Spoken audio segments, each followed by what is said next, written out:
The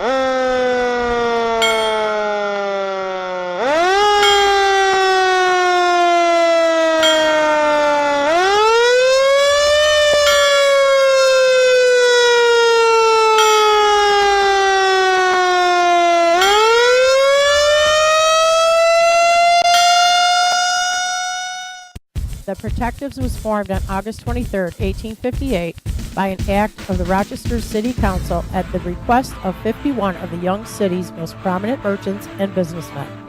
Their formation was part of a general reorganization of the Rochester Fire Department, which at the time consisted of 10 separate fire companies, which had taken to fighting more with each other at fire incidents than against their common enemy, fire.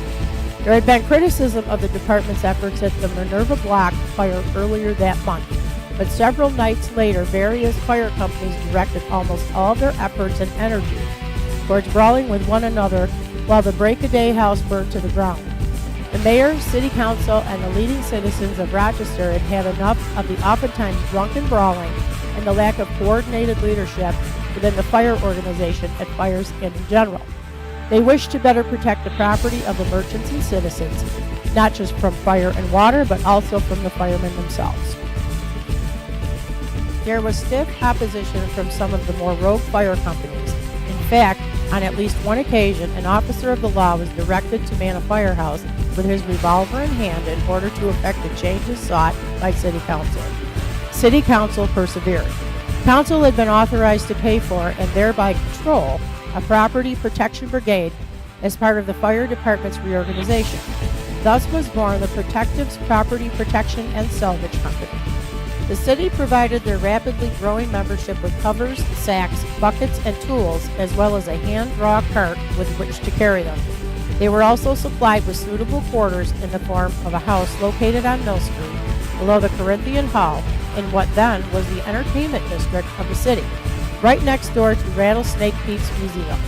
From their inception, the Protectives have honored their responsibilities to the community and to the fire department.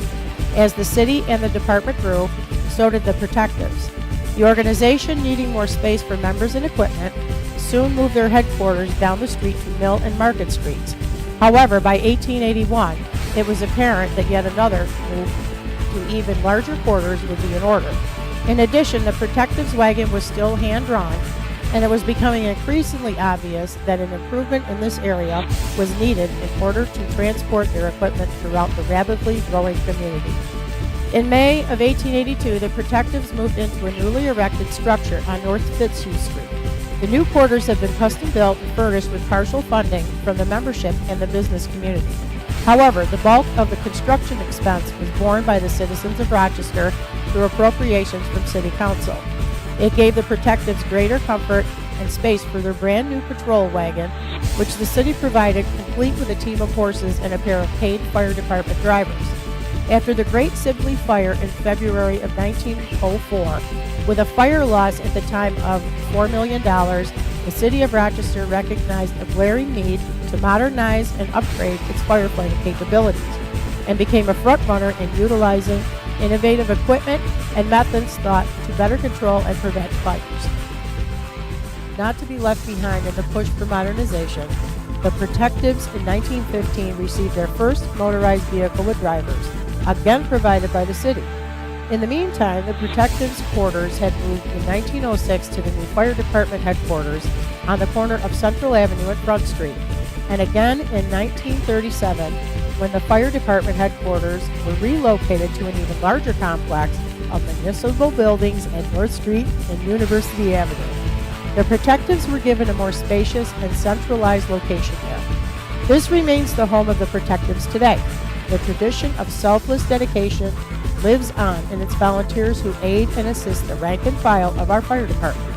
They are proud members of what is by now the longest standing volunteer department ever to serve the city of Rochester, for a period at this date of over 150 years.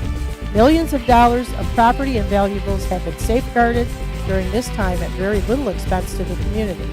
The community has greatly benefited from its association with the Protectives, and so has the fire department. They sometimes may take for granted the services which we provide for the fire department and the citizens of Rochester. Initiating salvage Setting up and operating fans and lighting at incidents and pumping out flooded basements are all jobs to which firefighters and citizens pay little attention.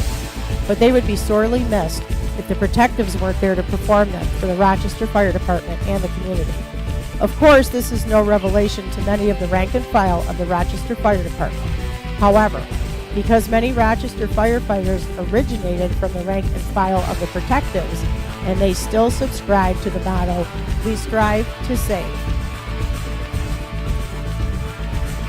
If you are a young woman or young man and you are interested in fire service, go to the website and click Join, and all the information necessary will be there. Thank you for showing an interest in the Rochester Protectives.